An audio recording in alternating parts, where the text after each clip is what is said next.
Hi Topaz Studio users, this is Joe Jasper and I'm going to run through a video on how I process birds and animals such as this burrowing owl. So this is taken in eastern Washington. This is a burrowing owl, and the first thing I'm going to do for the sake of processing, because the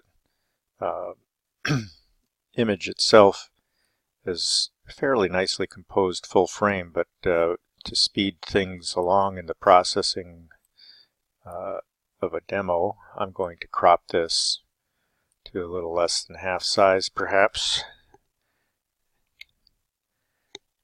And you'll notice that this is shot at ISO 1400, and if I zoom in, I'll go to 2:1 because that's going to give the appearance of about 1:1 when we look at this in YouTube. You should be able to see the multicolor noise of the background here. The bird looks pretty good, as often the case with graininess or noise, but the background just isn't quite right. So we'll be using Denoise, a little bit of Sharpen, and some other effects to help this thing pop even more. It looks pretty dang good the way it is. So let's go to Photo, Edit in Topaz Studio.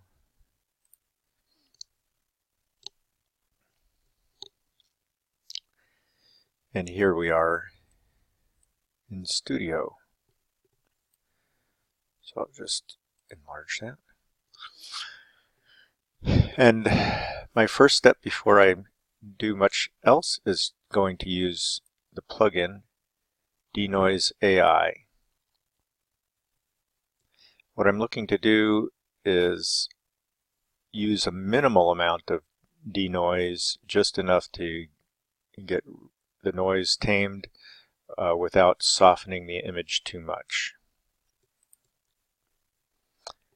So if we go up to a key area like this, I'm going to take the sharpness all the way down because we'll do sharpening with a different plugin. I'm going to start with this remove noise. You can use the auto setting, by the way. It's often very good. But let's go ahead and do remove noise. And there at 15%, it's very good. There's a little bit of grain still left in the image, which is actually better than trying to go too smooth. If you go too smooth, you'll lose more detail than you need to. And you'll see in sharpening often I'm going to go actually a little less than that and apply. In sharpening, there's an option to add grain. Adding grain to a smoothed image will get rid of some artifacts like banding and help restore some of the detail. So here's our image that's been denoised. If we zoom in, it looks very clean and still relatively sharp. It helps to start with a very sharp image. This is with about 840 millimeters of lens on there, between the 600 millimeter lens and the teleconverter 1.4. So my next step is going to be a little bit more sharpening. This image really doesn't need much sharpening. Let's go to 200% or so and look at this now. So a tiny bit of grain left, but it's not really noisy looking and still pretty darn sharp. So next step, Sharpen AI.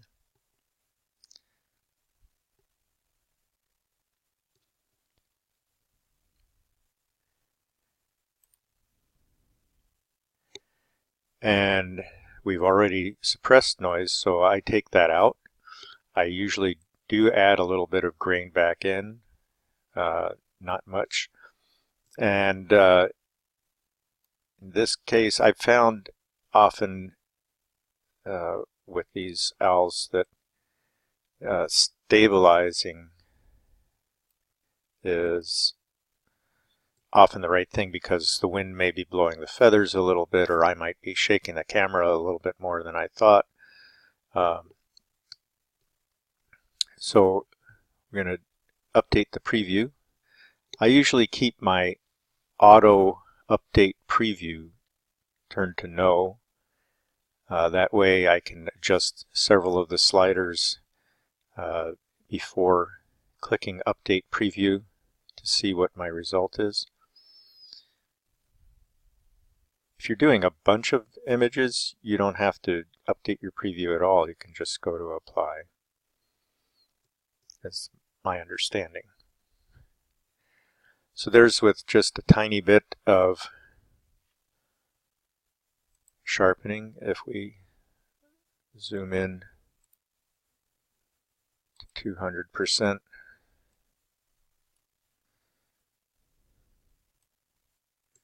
and look at the before and after, it's subtle on the eyes, on the fur, or the feathers, excuse me. If you look just in this one area, I've got as much sharpening as I'm going to need. This is, remember, at 200%. At 100%, it looks tack sharp. So then I'm going to apply that. And I'm going to do this in real time so people can see how long the program does take.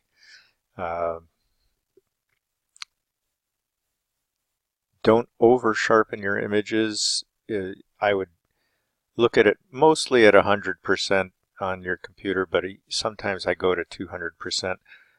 If you get too sharp, you'll introduce artifacts that then you have to try to get rid of. And there are some tricks for doing that. One of which is to just decrease the opacity of the sharpened image to reveal some of the underlying old image. You can mask it or reduce opacity. So right now we're applying the sharpened image back into Studio. It takes a minute or two. I'm using a GeoForce GTX 1050 Ti graphics processor on an i7 computer. So there we are back into Studio.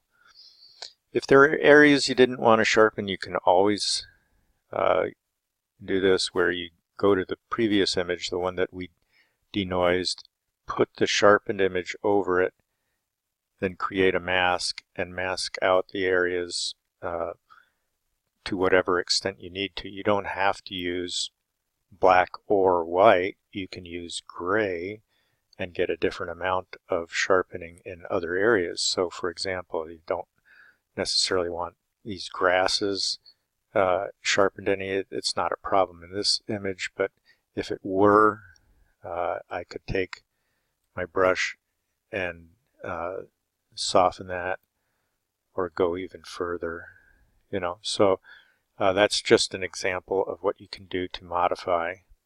Let's go back to this one. The next thing is to look at our histogram and see that it's really on the dark side. It's nice warm light. We've got to remember this beautiful color as we go in. And so now we need to make adjustments to things like exposure and perhaps temperature if you want, contrast, brightness. And what I've done for myself is stacked a bunch of those as 8 basic adjustments. And this includes basic, brightness, contrast, dehaze, precision contrast, precision detail, tone curves, a vignette, and HSL color tuning. This hasn't moved my histogram at all, and I have another one that I've used for the burrowing owl during the same shoot, and obviously it's blowing the highlights here, but it has helped smooth out my histogram. So I need to do something here with something like the brightness contrast, or if I think the whole effect is just too much, I can just bring that down, right? But let's go into brightness contrast and see, excuse me, not brightness contrast, but basic adjustment, and see if we can find a happy medium here. It is towards sunset, so it's okay if it's a little dark. We can take the highlight down a little more. There we go. And see if we can bring the exposure up a little bit more. Keep those highlights tamed. And then we can adjust our black levels and white levels. You can do this automatically by clicking on the little eyedropper tool, finding something that you know should be black and something that you know should be white. And that can do it. But often you're going to end up doing some other adjustments manually. So we've got this done pretty well in terms of getting our histogram spread out a little bit more, but I think the contrast is not quite right.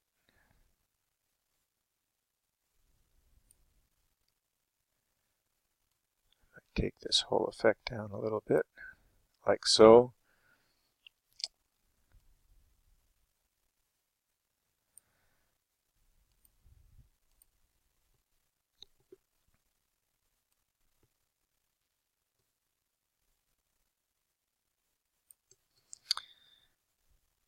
And I can play with any one of these and adjust it as needed. But once you have, I have 1,000 pictures a day of this owl, and fortunately more than half of them turned out sharp. So I don't want to have to reinvent the wheel all the time. So once I have stacked up a bunch of adjustments, and you can do that by selecting your adjustments here, clicking one, clicking the next one, clicking the next one, and they end up stacked like this. You make your adjustments, especially for certain conditions, certain subject, come down here and click on Save Effect and name it something like this one I named Burrowing Owl, Burrowing 8, based on this one, Midday. And it's not working as well for this image because it's not midday anymore, it's towards sunset. So we had to make a few tweaks. Anyway, go ahead and apply that. And it's looking pretty good. So this has, if we go back to the stack of effects, it does have a little bit of precision contrast and a little bit of precision detail in it that can always be tweaked further if you want it. You got to be careful about not making your subject look so grossly over contrasted or over detailed that it looks like a bizarre HDR image. So get that prize-winning shot to stay natural. So here's one last little trick for increasing the depth and contrast to taste. And we're on this image. I'm going to take the image itself as an image overlay, and I'm going to enhance it with a blur. This is going to seem really bizarre at first. I'm going to go to about 40%. And then I'm going to go to the brightness contrast and come up about 20%. This will give us sort of an Orton-like effect, for those of you who are familiar with it. Now I'm going to change the blend mode of this image layer to soft light. And you can see that by doing so, it's no longer blurry here. If I go back to normal, it's very blurry. If I go to soft light, it's increasing the darks, increasing the color intensity, brightening. By increasing the darks, I mean it's multiplying. And in the light areas, it's kind of dodging. So it's giving you dodge and burn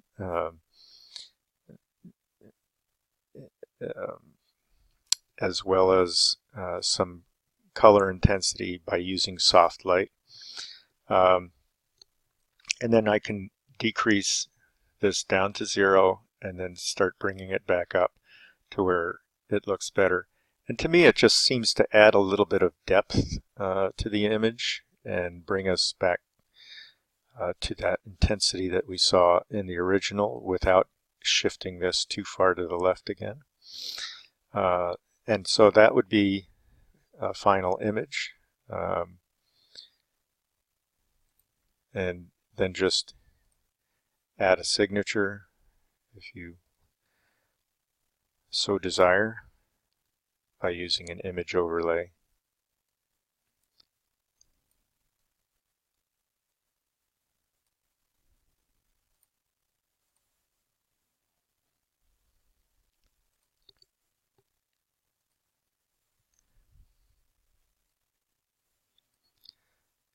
And call it done.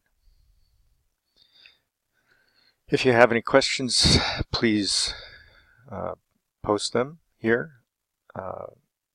or in Topaz Studio Facebook page. I'm happy to answer in either place.